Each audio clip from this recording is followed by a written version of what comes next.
O cenário árido e desafiador do Nordeste brasileiro é o local de uma das mais significativas empreitadas de engenharia hídrica do país. Estamos falando do projeto de transposição do Rio São Francisco. Essa ambiciosa iniciativa busca enfrentar a escassez de água que há séculos impacta a região, especialmente nos estados de Pernambuco, Ceará, Paraíba e Rio Grande do Norte. O Rio São Francisco, conhecido como Velho Chico, assume um papel central nesse contexto, sendo a principal fonte de água para o Nordeste que abriga 28% da população brasileira, mas possui apenas 3% da oferta hídrica do país. Compreendendo 2 eixos, o projeto, que se estende por 477 quilômetros entre os estados de Pernambuco, Ceará e Paraíba, é conhecido por ser a maior iniciativa de um projeto hídrico em toda a história do nosso país, dividido entre o eixo norte, com 260 quilômetros de extensão, e eixo leste, de 217 quilômetros. Hoje conheceremos a história dessa construção, que conta com a criação de 13 aquedutos, 9 estações de bombeamento, 27 reservatórios, além de complexas estruturas de engenharia. Esse é o Construction Time. Eu sou Luciano Guimarães e neste vídeo você vai entender sobre a construção da transposição do Rio São Francisco.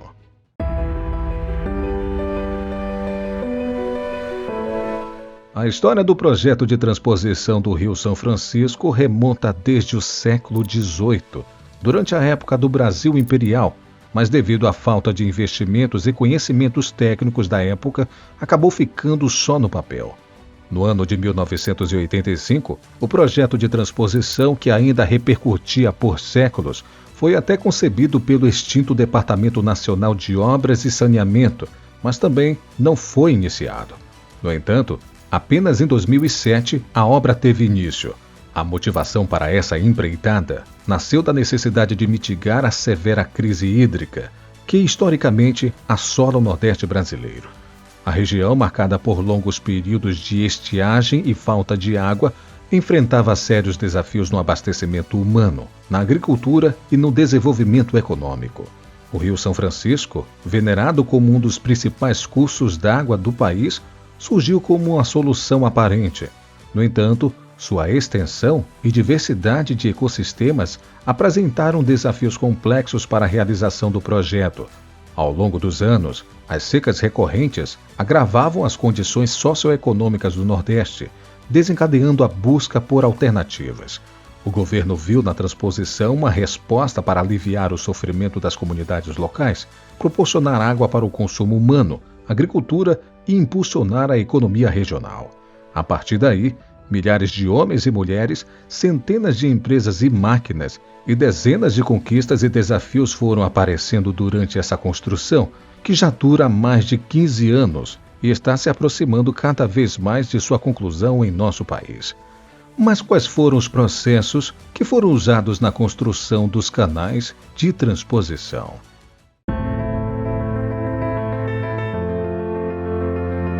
O processo de construção do projeto de transposição do Rio São Francisco representou uma iniciativa de proporções monumentais, envolvendo a criação de complexas infraestruturas hídricas. A realização desse ambicioso projeto demandou uma combinação de engenharia avançada, tecnologia inovadora e desafios logísticos significativos. Um dos pilares fundamentais da empreitada foi a construção dos canais. Podemos dizer que eles são a alma do projeto. A partir da captação das águas do Rio São Francisco, foram desenvolvidos canais ao longo dos extensos trechos, abrangendo os eixos leste e norte. Esses canais foram projetados para direcionar a água por gravidade, aproveitando a inclinação natural do terreno. Contudo, em determinadas seções, a topografia irregular exigiu a implementação de estação de bombeamento para elevar a água a níveis mais elevados. A construção e a escavação dos canais envolveram um processo meticuloso e tecnologicamente avançado, combinando diversas tecnologias, equipamentos e materiais para garantir a eficiência e sustentabilidade da obra. Começou com a seleção e preparação do terreno ao longo do trajeto dos canais. Isso envolveu a remoção de vegetação, nivelamento do solo e a criação de uma base sólida para a construção. As máquinas utilizadas incluíram escavadeiras, tratores, retroescavadeiras e motoniveladoras, além de caminhões de equipamentos de todos os tipos. Para escavar os canais, foram empregadas diferentes técnicas, dependendo das características do terreno. Em áreas onde o solo era mais compacto, foram utilizados equipamentos de escavação pesada, como dragas e escavadeiras de grande porte, capazes de remover grandes volumes de terras e rochas. Em regiões de solo mais solto, pás mecânicas e escavadoras foram empregadas para realizar a escavação de forma mais precisa. Uma técnica comum utilizada na construção dos canais foi a escavação em V. Isso envolvia a criação de uma vala com um perfil em forma de V invertido, o que permitia que as paredes laterais do canal oferecessem estabilidade e evitasse desmoronamentos. Essa técnica também facilitava a manutenção da inclinação adequada para a condução da água por gravidade. Para revestir os canais e protegê-los contra erosões e vazamentos, foram utilizados materiais como concreto, geomembranas e geotextéis. Em certas seções, os canais foram revestidos com concreto projetado para garantir a durabilidade e a resistência das estruturas.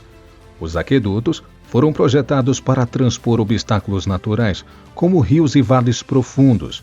A técnica utilizada para a construção dos aquedutos variou de acordo com a altura e o comprimento da travessia. Em alguns casos, foram empregadas estruturas pré-fabricadas de concreto, enquanto em outros, a construção foi realizada no próprio local. Essas estruturas permitiram que a água fluísse de forma contínua, minimizando interrupções e maximizando a eficiência do projeto.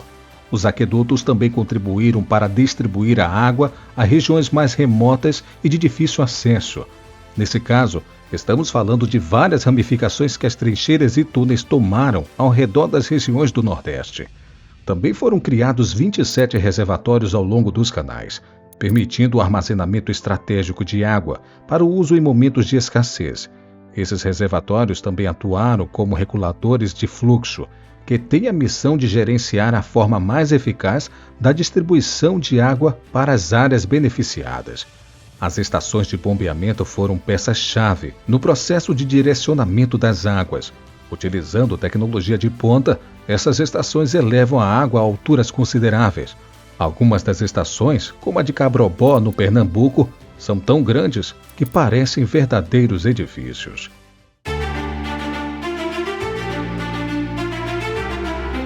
Se você acompanha nossos conteúdos regularmente, deve se lembrar que há poucas semanas contamos para vocês como foi o processo da construção de um projeto bastante semelhante e que acontece na China.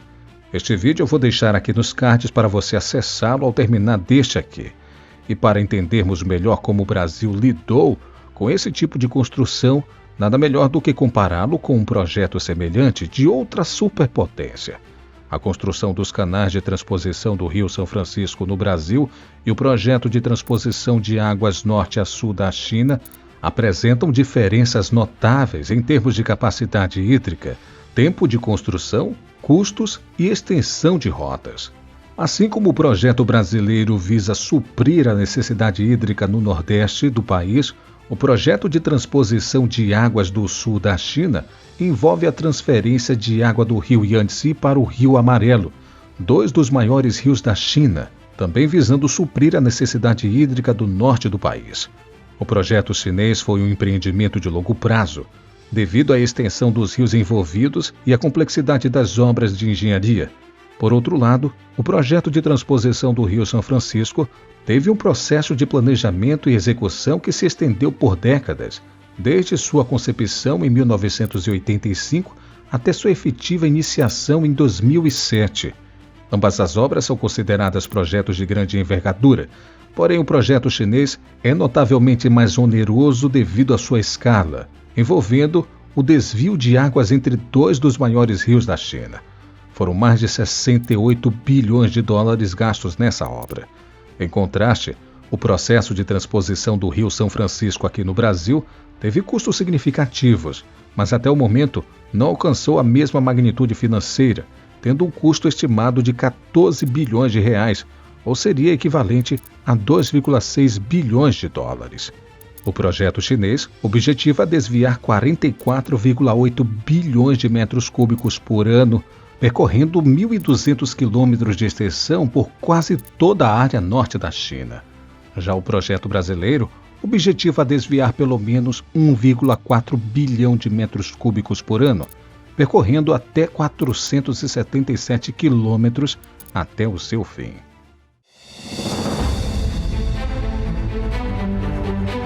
Apesar de intenções nobres, a obra não esteve livre de controvérsias e impactos.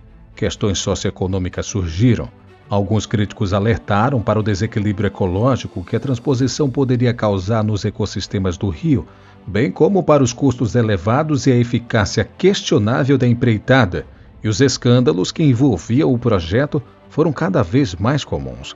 Segundo algumas matérias de veículos de notícia, como o G1.com, a Veja ou mesmo os sites do próprio Senado e o governo federal do Brasil, ainda existem muitas incertezas sobre os impactos que a transposição já trouxe e ainda trará. Dentre elas, as polêmicas de má gestão, corrupção, realocações, degradação dos solos e das águas e problemas com as construtoras em geral. O projeto também teve impactos positivos significativos. Ele proporcionou abastecimento de água para regiões áridas e semiáridas do Nordeste brasileiro, beneficiando milhões de pessoas e impulsionando atividades econômicas, como agricultura, pesca e pecuária. Também aumentou a segurança hídrica, reduzindo os efeitos da seca prolongada. Além disso, contribuiu para o desenvolvimento social e a melhoria da qualidade de vida das comunidades locais, possibilitando acesso e recursos essenciais.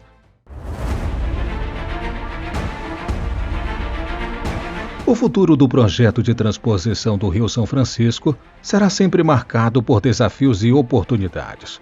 Mas a conclusão da obra e sua efetiva operação são fundamentais para garantir o abastecimento hídrico de regiões vulneráveis do Nordeste brasileiro. A comunidade da região e manutenção adequadas é crucial para assegurar que a água chegue de forma sustentável às comunidades beneficiadas, mitigando os efeitos da seca e impulsionando o desenvolvimento econômico local.